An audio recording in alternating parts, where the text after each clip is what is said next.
Today, I'm making desserts from every top World Cup contender. Each country gets one iconic dessert. They'll battle head to head, and by the end of this video, only one country can win the Honeysuckle Dessert Cup. Who's ready to win? First up is Argentina versus Brazil, which already feels like a dangerous matchup. Argentina will be bringing the dulce de leche, while Brazil is bringing chocolate, and only one can move forward. And by the way, I'm not making official World Cup brackets. I'm pairing desserts by what makes the best head-to-head battle. And we'll start by making Argentina's iconic alfajores, which is basically a shortbread cookie sandwich filled with dulce de leche. So a lot of these recipes I've never tried before, and to make them authentically as possible, I'm gonna follow some TikToks. So this creator starts by adding some softened butter, sugar, and an egg yolk to a bowl and mixes everything together. Now she mixes in some vanilla extract, mixes it again, and then we add in our dry ingredients. For the dry ingredients, we're using both all-purpose flour and cornstarch because she says it gives it a nice tender bite. Some baking powder for leavening, and we mix again. So I'm starting with Argentina because not only were they the reigning champion of 2022 World Cup, but this year Argentina has been winning every game and Messi is pretty much leading the tournament. And that's as of when I was filming this video. Okay, our cookie dough is starting to come together. Now it's time to roll it out. I'm gonna place a piece of parchment paper down, add our cookie dough right on top, cover it with some more parchment paper, press it down, and then we roll it out. I'm gonna need a bigger rolling pin for this. I'm just rolling this out to the desired thickness, and I feel like this looks pretty good. So the next step is to chill it for about 30 minutes. Slide it onto my baking pan and into the fridge it goes. So while our cookie dough is chilling, let's move on to Brazil, because Brazil won their group and made it to the knockout round. So they're still very much alive in the World Cup. But for our dessert cup, Brazil is gonna be bringing their iconic brigadeiros, which are these little chocolate fudge balls covered in sprinkles. And they're one of the easiest things to make with only 4 ingredients. So into a saucepan, I'm gonna melt some butter, and then we're gonna pour in a can of condensed milk, let it warm up for a few minutes. The condensed milk is slightly melted, so I'm gonna mix this and the butter together so it becomes one. And then we just add in some cocoa powder. Mine's looking a little clumpy, so I'm gonna have to switch to a whisk and get it nice and smooth. Now we have to continue cooking this for about 8 to 10 minutes until it's nice and glossy. And hopefully that will solve my clumpiness problem. The pressure is on for me to make this really good because Brazil is not only a 5-time World Cup champion, but they also have one of the biggest fan bases in soccer. I mean, football. So I better get this right. It's been a few minutes and our brigadeiros mixture has gotten nice, thick, and glossy. So now I'm gonna transfer it into a shallow baking pan so that it can cool all the way. It shrunk a lot. I'm just gonna spread it out into a thinner layer, and it's already firming up a lot. This looks good. I have to let it cool all the way. So in the meantime, let's get back to Argentina. Our cookie dough is nice and firm now, so I have a little cookie cutter that I'm just gonna go in and imprint, and then we're gonna place each one onto a baking sheet lined with parchment paper. Since these cookies are more like shortbread, they don't spread out much, so I can keep them pretty close together. And now let's bake it. Our cookies are done, and now I have to let them cool completely before we fill them. So while our cookies are cooling down, I'm gonna fill my piping bag with some dulce de leche, which is a milk-based caramel. I have a little piping bag here ready to go, and we're just gonna fill it up. Looks like it should be good. And for anything left in the can, I love saving it to have with my coffee. It's so good. Our shortbread have cooled enough, so now I'm just gonna go in with our dulce de leche, pipe it on, and we're gonna sandwich it off. And to bring extra drama, we're gonna sprinkle on some powdered sugar. And it shoots, and we score! Argentina's gonna take their final timeout while we finish Brazil's dessert. Our brigadeiros has firmed up nicely, so now I'm just gonna scoop a little bit in my cookie scoop, dunk it in some chocolate sprinkles, and roll it around. It's still a little bit sticky, but let me roll it in my hand, and then we're gonna completely cover this in some chocolate sprinkles. But since Brazil is known for its fun, vibrant culture, I thought it would be appropriate to dunk our brigadeiros in some rainbow sprinkles. In this case, the stickiness is a good thing because it just clings to the sprinkles like no other. And actually, I think I might like the rainbow sprinkles a lot more. cute. Let's finish a few more. And here's our first bracket, Argentina versus Brazil. Who will win this dessert cup round? And before tasting each one, I'm gonna be judging each country based on taste, texture, and the most important rule, which one do I want another bite of? So we'll start with Argentina. The shortbread is crispy, yet still has a very tender bite, and then the inside with the dulce de leche, it just gives it that creamy caramel bite. But Brazil is bringing all the fun with this chocolatey, fudgy, party-sized dessert. Already, I feel like Brazil might have an edge over the alfajores only because this was so easy to make. But let's see how it tastes. This is so hard because the texture of the brigadeiros is very similar to the dulce de leche here, but then it's missing that cookie component. This is honestly a battle between caramel and chocolate, and I know people are gonna fight me on this, but the dessert that's gonna win this round is gonna be Argentina. There's something about this cookie that's so interesting, and I feel like I need to have more. But is the alfajores iconic enough to win the whole dessert cup? Let's bring on England versus Germany. Except I didn't have an England flag, so UK it is. But England has won their group and stayed undefeated throughout the World Cup, while Germany scored a ton and still looks dangerous in the World Cup. But for our dessert cup, Germany is bringing chocolate cherry flavors in a Black Forest cake, while England is bringing warm comfort in a sticky toffee pudding. And for England, who better to represent them than Gordon Ramsay? I'm gonna make his iconic sticky toffee pudding recipe. So he starts off with some chopped dates, and I'm gonna sprinkle a little bit of baking soda on there and soak it in boiling hot water. We're just gonna let that sit and soften a bit while we work on the cake. Into a bowl, I'm gonna add some butter, brown sugar, and an egg, and then we're gonna mix it up. That looks great. And then for our dry ingredients, I'm gonna add some flour, salt, and baking powder. Mix it again. The dates look like they've soaked and expanded quite a bit, so now I'm gonna pour it into a blender, and then we're just gonna puree them. That should be good. Now I'll mix our date puree into the batter, and we'll pour this into a cupcake pan already greased. Since this is the dessert cup, I'm gonna make them a little bit bigger, because you either go big or you go home. And I don't think England wants to go home. And into the oven they go. While our English sticky toffee pudding's baking, let's get into Germany, because Germany is bringing all the classic flavors with its chocolate, cherries, and whipped cream in its Black Forest cake. So I already baked the cake, it's ready to go, but now I need to make the frosting. So into my bowl, I'm gonna add some mascarpone cheese. I found this sweetened vanilla mascarpone that sounds so good. This will actually help us stabilize the whipped cream frosting. And since this is already sweetened, I'm not gonna add too much extra sugar. And of course, our heavy cream, which we will now whip. Perfect. But I think it's time to check on our sticky toffee pudding. Oh, it's almost done. We have 5 minutes left on the timer for our sticky toffee pudding. So in that time, I feel like I can build this cake. And if there's one thing I'm good at, it's decorating a very rustic looking cake. So first, I'm gonna lay down our whipping cream frosting. Let me spread it out. Let's smooth out our cream layer. Then I'm gonna add some cherry pie filling. There's whole cherries in here, which makes it so decadent and delicious. Let me spread that out. Layer 2. Yes. I am really hoping I have enough for the top, which does not look like I do. I'm gonna have to make more whipping cream topping. Spread this guy out. Ooh, I like the marbling effect. That's pretty. Let's push it out to the side. Another layer of cherry. My mouth is watering. And because we're in the dessert cup, we have to make this a showstopper, which then I am bringing a third level to the game. And with only 1 minute left on the timer, I gotta make a quick top layer to cover the cake. And the timer's off. Let me pull our sticky toffee pudding out. This is feeling more like Top Chef than dessert cup. Final bit on top. Let's smooth it out. Let's add a small dollop of our cherry jam, just for color. Some chocolate shavings right on top. And of course, garnish it with some fresh cherries. I have to say, Germany brought a show-stopping dessert, but now let's compare it against England's sticky toffee pudding. And while Germany does look really good, England isn't trying to go home. It's bringing it to a game too. So here is our warm sticky toffee pudding, which typically would be dressed with a scoop of ice cream and a drizzle of our famous toffee sauce. And hopefully, I can also make Gordon Ramsay proud. Before this bracket, we have England's sticky toffee pudding versus Germany's Black Forest cake.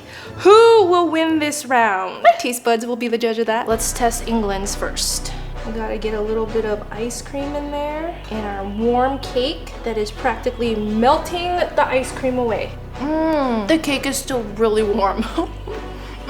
I've actually made this before in my Gordon Ramsay video, and somehow I think I made it better this time because the cake is nice and soft. It was a little more dense last time, but it actually tastes more like a puddingy cake with the ice cream and the drizzle of the toffee sauce. A classic. But how will our Black Forest cake compare? Let's cut a slice. Look at the cherry layers. This looks like a bakery cake. Look at the beautiful layers inside. Oh my goodness. But will it taste as good as a sticky toffee pudding?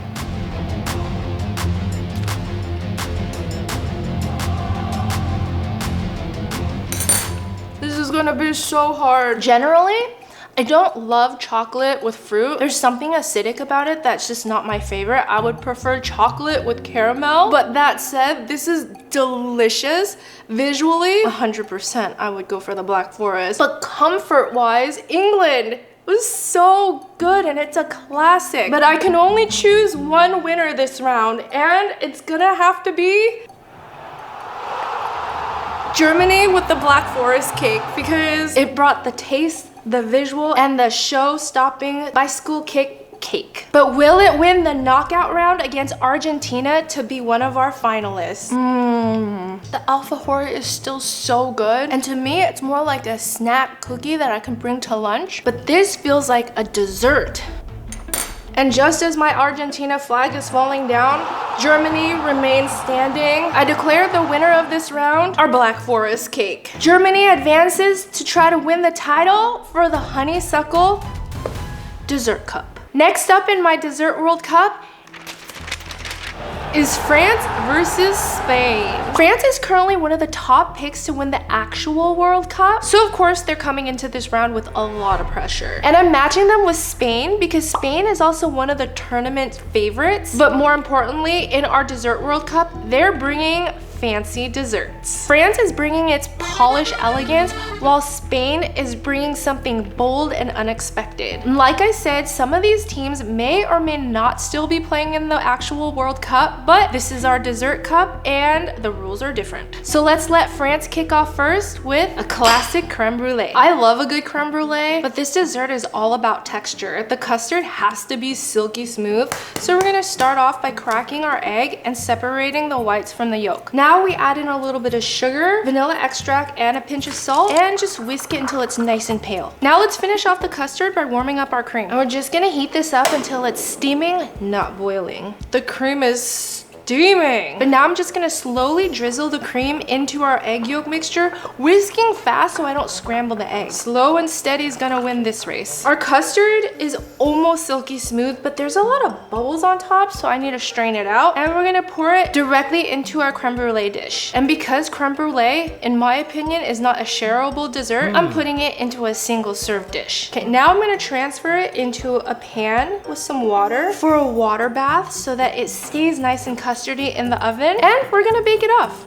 Our creme brulee looks pretty simple to make, but 1 minute too long in the oven and it can become a sweet scrambled egg dish. France is definitely making me nervous, but we're gonna move on to Spain, who's bringing a burnt Basque cheesecake, which is a deeply caramelized cheesecake that's not like your typical cheesecake. But we're gonna start by beating some cream cheese with sugar. Let me scrape down the bowl. Then we'll add in our eggs, beat it some more, vanilla extract, salt, heavy cream, and to hold it all together, a little bit of cornstarch. Just a quick final mix. Let me scrape down the bowl again. And this finished right in time to pull out our creme brulee. And as I mentioned before, a Basque cheesecake is not like a traditional cheesecake. There's no crust in this one. And I love the preparation process of it because all I have to do is crumple up some parchment paper and line my pan like this. It's very rustic and easy, and all I have to do now is pour in our batter. So to make sure our cheesecake is nice and smooth, I'm gonna pour it through a strainer and push through any clumps. Let's tap out any air bubbles, and now we stick it into the oven.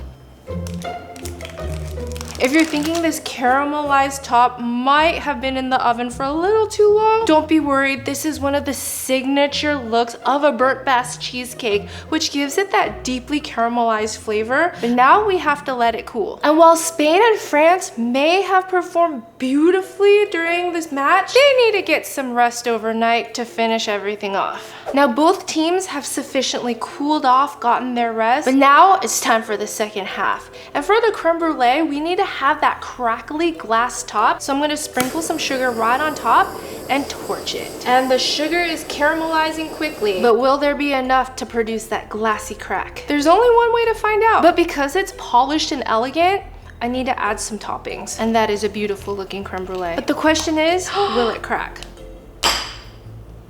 Yes, it did. It most certainly did crack under pressure, but in the best way. What can I say? The custard is smooth, silky, delicious. It's like eating silk with a slight crunch on top. Creme brulee is a classic and everybody loves it for a reason, but Spain brought something bold and unexpected that a lot of people have never tried before. And while assembling this cheesecake was a little bit easier, getting it out proved to be a little more challenging. But the center is supposed to be creamy, so let's cut it open and see what we've got. And the struggle is real because the cake is breaking. But will Spain's burnt bass promise that deeply caramelized flavor? Every bite brings in a little bit more intrigue to me. The caramelized flavor almost reminds me of the caramel from a flan, and the texture is so creamy. It's like if you combine a souffle together with a cheesecake. It's light and fluffy and creamy at the same time. But for our fancy dessert bracket, who will have an opportunity to bring home the honeysuckle dessert cup? I declare Spain the winner of this challenge. And for our last matchup, we have Mexico versus Netherlands for the most snackable desserts. Mexico is still very much alive in this tournament and has been one of the strongest teams so far, so they're coming into this battle with a lot of momentum. The Netherlands were also expected to be super fierce, but in my Dessert World Cup, they're bringing their iconic snackable sweets. But let's start off with Mexico, where churros will be representing their team, and I might have the perfect solution to that. This is El Moro, an iconic churro spot from Mexico City, and since they make them fresh to order, Mexico is already coming in hot. Their churro batter is deep fried to be crispy, warm, and then they cover them in cinnamon sugar, and honestly, the smell alone already feels like an advantage. Oh, and then a quick sample hot off the press. These might be one of the best churros I've ever had in my life. And here they are, fresh and still piping hot. I guess I could have made it myself, but why not go to the most iconic churro place from Mexico City? Because I can. Let's try it.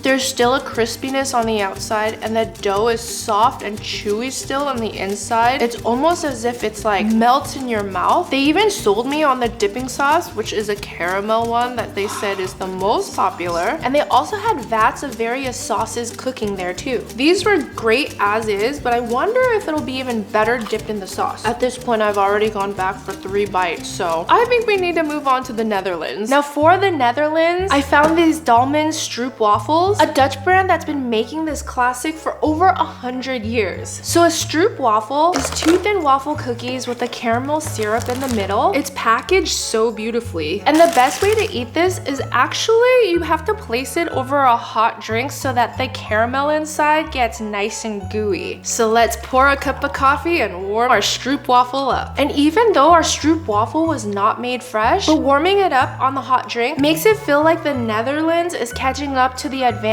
that Mexico had with the freshly made churro. All right, it's been about 2 minutes, so let's see how well our Stroop waffle has warmed up.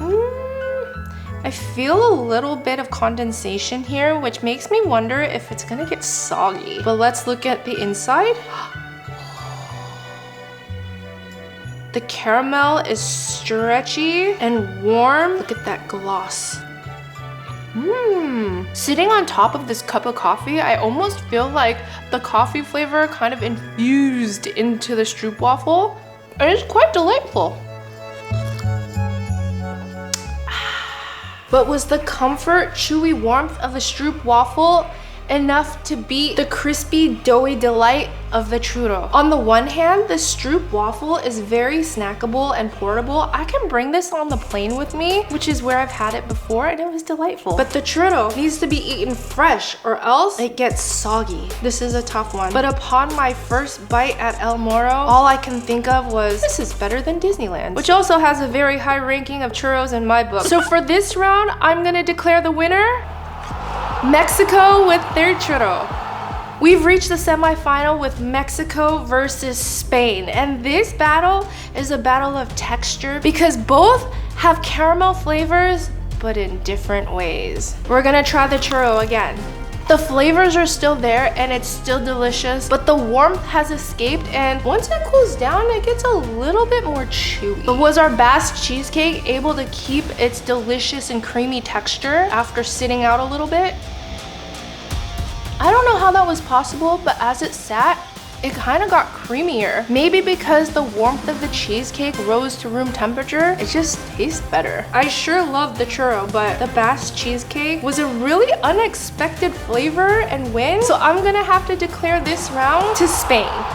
Welcome to the first ever Honeysuckle Dessert Cup Finals, where we have two very strong leaders facing off for the final round. Germany versus Spain. Germany brought its decadence with a beautiful chocolate cherry black forest cake, while Spain impressed with an unexpected burnt Basque cheesecake. Only my taste buds will be able to decide who gets to bring home the cup. How exactly are they gonna bring home the cup? Let's try Germany. I have a delicious bite filled with cake, frosting, and cherry. This is gonna be so hard.